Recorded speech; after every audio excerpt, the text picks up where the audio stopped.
This is the DTV Digest, the podcast that brings you news and reviews of films which didn't make it to the cinema.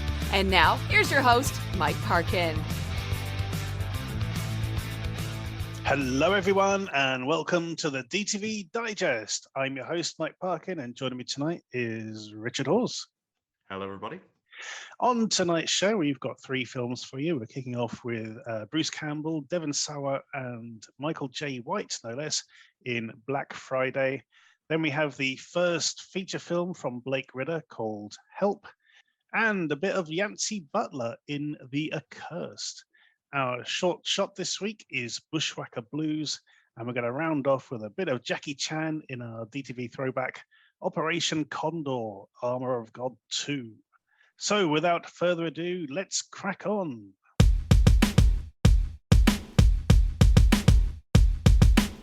Our first film this week is Black Friday. For the staff of the local We Love Toys store, Black Friday is an endurance test of long hours and difficult customers. However, this year, the local area has been hit with some strange meteors, turning those who come in contact into ravenous zombies. Okay, so this has got a reasonably familiar setup, Rich. It's nothing, again, we haven't come across before. But ostensibly, this is kind of like a workplace comedy, isn't it? That's sort of what it's aiming for. It's a workplace comedy plus zombies. Yeah, I think that's fair. Mm-hmm.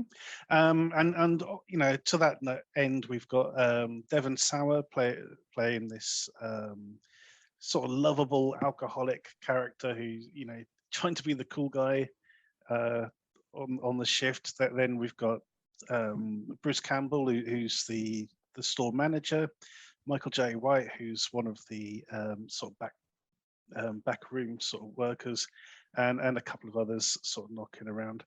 And I think overall, I quite like the tone of this. I think it works, but I don't know. Some of it just sort of feels a little flat. It's not hitting the beats it kind of wants to. I think. How do you feel about it? No, I think that's fair. I think one of the problems with it is that that we've seen so much of this before. I mean, slightly different, but in a similar sort of workplace horror kind of vein. We had Slacks not too long ago. That's true. Which I thought was just such a vibrant, lively, really funny film, and this just didn't seem to have that edge that had. Whereas this was like. It's good to see Devon Sawa back in a sort of horror comedy.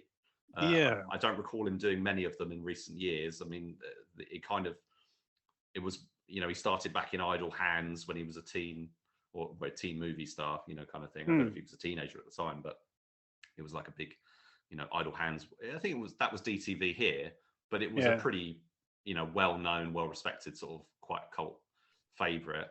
And this is kind of him sort of going back to that kind of film. I think his character is a bit like, it's like the sort of growing older sort of slacker hero kind of thing, like I don't know, Bill Murray or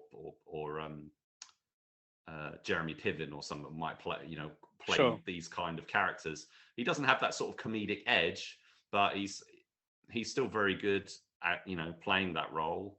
It's a bit.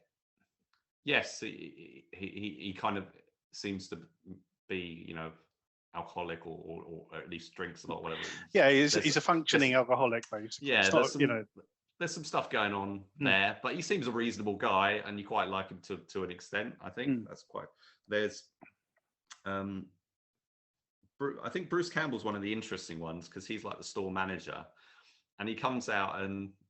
He looks. I mean, that is probably how he looks these days. I guess he's been around for so long. Yeah, he does actually fit that kind of mature, the sort of the older gentleman kind of role. And he is really good. But the thing is, his presence just makes you think of. I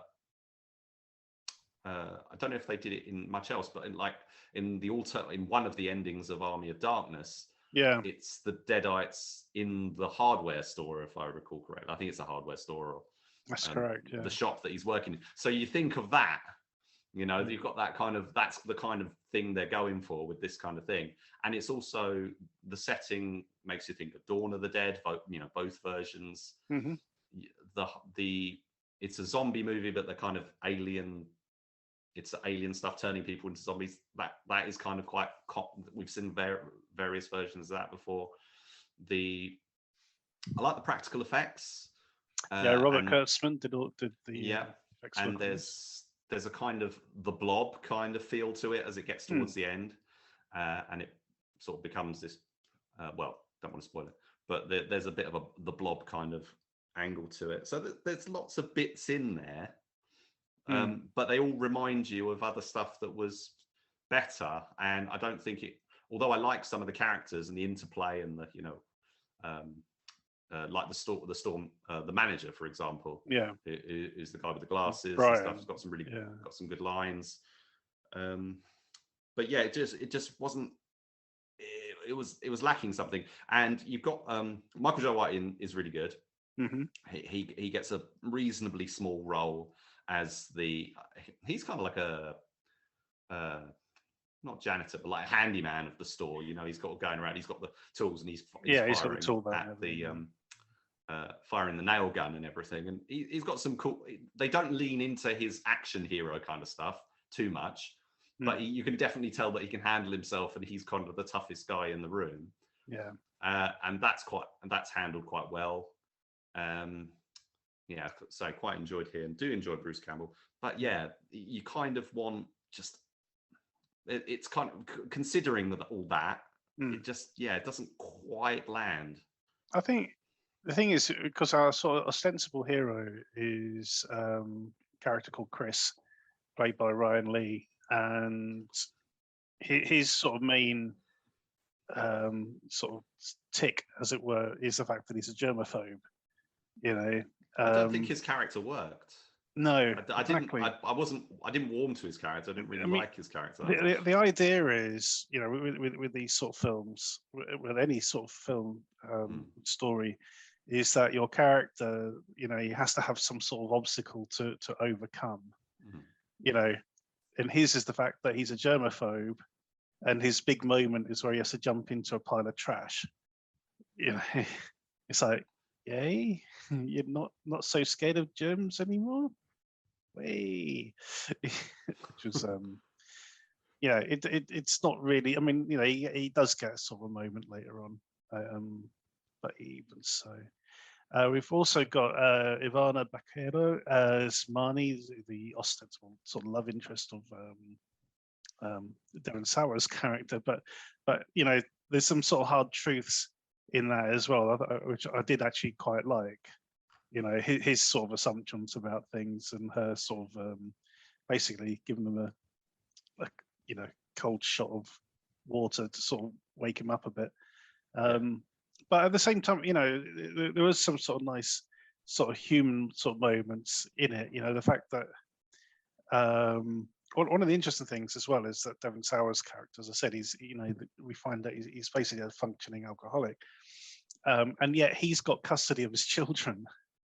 You know, his daughters spend more time with him than they do with with their mum, and which is quite amusing. So that was quite good.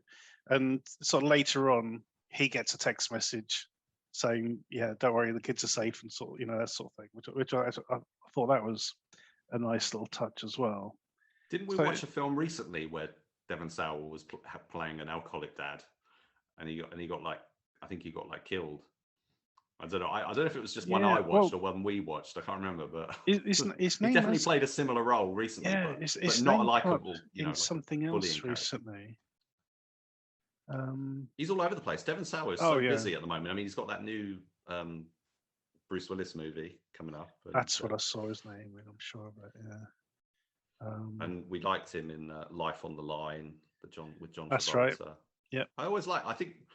He's also in things like I think he was in Escape Plan 3 or yeah.